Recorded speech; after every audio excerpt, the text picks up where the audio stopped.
नमस्कार, मैं वीरेंद्र कुमार पालीवाल आप सभी प्रियजनों को प्रातःकालीन शुभ विचार श्रृंखला के इस अंक में आप सभी का स्वागत करता हूं। प्रातःकालीन मंगल कामनाएं प्रेषित करता हूं और इसमें सम्मिलित होने के लिए आपका आभार व्यक्त करता हूं। आपको पता ही है, श्रीमद् भगवत गीता के अध्याय 16 में पूर्ण अवतार भगवान श्री कृष्ण ने 26 दैविक गुण गिनाए हैं, दैविक संपदाओं को प्राप्त व्यक्तियों के लक्षण गिनाए हैं। अभी हम श्लोक नंबर 2 के प्रत्येक लक्षण के बारे में एक दिन में चर्चा कर रहे हैं। आज बारी है त्याग की। दूसरे नंबर का श्लोक, अहिंसा सत्यम अक्रोधस्य त्यागः शांति अपेश्वनम। त्याग को आप अंडरलाइन कर लीजिए, आज इसकी चर्चा की जा रही है। त्यागः शांति अपेश्वनम दया भूतेषु अलोलुप्यम मार्दवम ही अचापलम। आधुनिक जीवन में त्याग की क्या प्रासंगिकता है, इसके बारे में भी चर्चा करेंगे। क्या त्याग को हम सिर्फ इतना जानते हैं कि समस्याएं आईं और लोगों ने घर-बार छोड़ दिया, धन छोड़ दिया, धन को छूना छोड़ दिया, कपड़े छोड़ दिए? क्या त्याग पर्याप्त है? हम सभी जो लोग भी बुद्धिजीवी हैं तुरंत कहेंगे नहीं, ये पर्याप्त नहीं है। त्याग तो दिव्य गुण है। दैवी गुण इतना हल्का नहीं है कि हमने कपड़े छोड़े और धन छोड़ा और हम त्यागी हो गए। त्याग तो बहुत बड़ी संपदा है।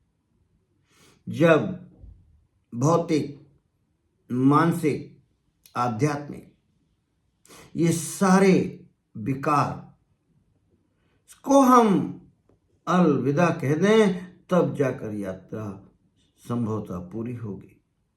भौतिक यानी अनावश्यक, जिनकी जरूरत नहीं है, जीवनदायी नहीं है, जो उन सभी का त्याग करना, या यूं कहिए मिनिमलिस्ट होना, कम से कम साधनों में काम चलाना। नकारात्मक चीजें, मानसिक त्याग यानी काम, क्रोध, मद, लोभ, ईर्षा, घृणा, माया, मोह, मत्सर, प्रतिशोध, ये जो नकारात्मक चीजें हैं, इनका अगर हमने त्याग का संकल्प लिया तो ये मानसिक त्याग, अहंकार और कुछ नई चीजें, सेवा और अपने कर्तव्य पर अडिग रहने का निर्णय लिया तो दूसरे तरीके का त्याग। लेकिन भ्रम में न पड़े। जो साहित्य समीक्षा में मुझे समझ में आया, संन्यास और त्याग को लोग बाग समानार्थी समझते हैं। सही बात नहीं है। अध्याय 18 में दूसरे नंबर के श्लोक में पूर्णावतार भगवान श्री कृष्ण ने कहा है, काम्यानाम कर्मणान्यासम संन्यासम कवियो बिंदुः स्वकर्म फलस्य त्यागम प्राहुष त्यागम विचक्षण। भौतिक इच्छाओं पर आधारित जितने कर्म हैं, उन सभी का त्याग कर देने से संन्यास फलित होता है।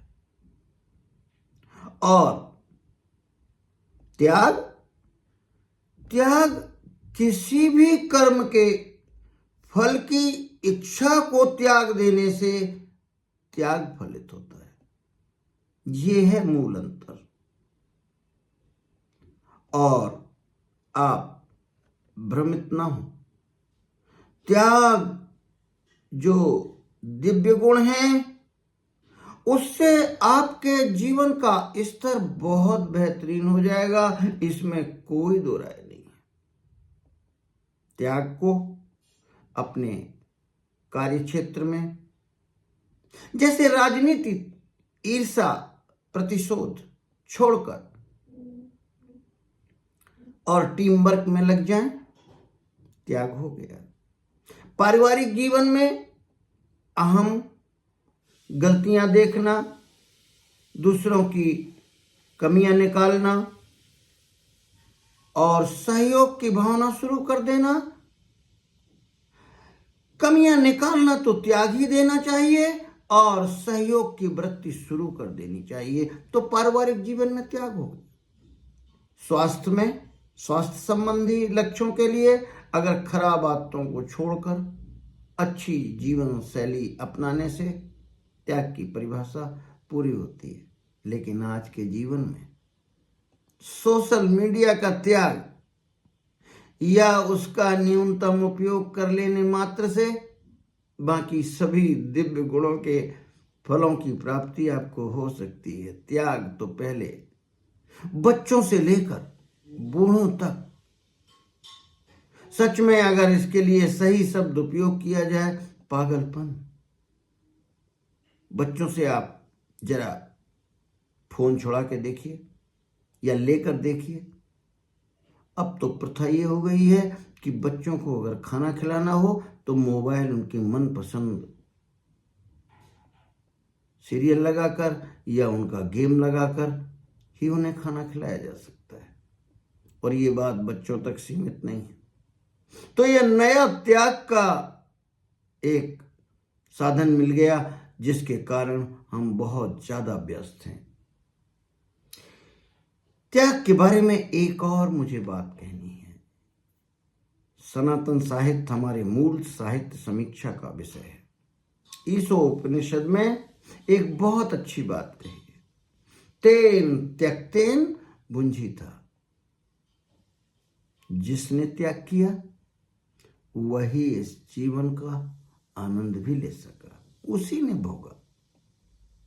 जबकि उल्टा लगता है कहीं कोई चीज छूट न जाए, कोई ऐसा सुख छूट न जाए जो दूसरे ले रहे हों और हम उससे वंचित रहे जा रहे हों। लेकिन चाहे आप हिंदू धर्म ले लीजिए, चाहे बौद्ध, चाहे जैन, उच्चतम स्थिति में रखा है त्याग को। अपरिग्रह जैन धर्म में किसी भी चीज के मालिक न होना। इन्होंने, लेकिन बड़ी चमत्कारिक बात है, आप अध्ययन करके देख लीजिए, रिसर्च के आंकड़े देख लीजिए। मेरी हाइपोथेसिस है कि सबसे ज्यादा धनी व्यक्ति अपर ग्रह का जो पालन करते हैं वही लोग हैं। सिद्ध होता है इस श्लोक को की बात को, तेन त्यक्तेन भुंजीता। जिन्होंने त्यागा उन्होंने उसी का सुख भोगा। लेकिन ये लोभ और लालच में मत छोड़ देना, नहीं तो छोटी मोटी पूंजी, पीएफ इत्यादि जमा हो और तुम त्याग करके चल दो इस आशा में कि ज्यादा बड़ा अमाउंट आएगा, तो वो तो लोभ ने ही घर कर लिया। अपरिग्रह मूल में है जैन धर्म के, और हिंदू धर्म, बौद्ध धर्म, इनमें भी सभी में त्याग को दिव्य गुण माना है। अब आप कुछ सैद्धांतिक बात कर लें। जो लोग त्याग करते हैं या मिनिमलिस्ट जीवन जीते हैं, उनके अच्छे स्वास्थ्य की संभावना है, अच्छे जीवन की संभावना है। इसकी रिसर्च की किसी दिन बात करेंगे। यदि आपको ये वीडियो पसंद आया हो तो आप इसको लाइक करें, सब्सक्राइब करें और शेयर करें। बेल आइकॉन की घंटी जरूर दबाएं। कुछ यदि इस संबंध में आपके विचार हैं तो कमेंट सेक्शन में लिखें। ये वीडियो शैक्षणिक है, प्रियजनों को लिए बनाया गया है और इसमें जो वर्णित विचार हैं वो मेरे व्यक्तिगत है। सच में तेन त्यक्तेन भुंजिता।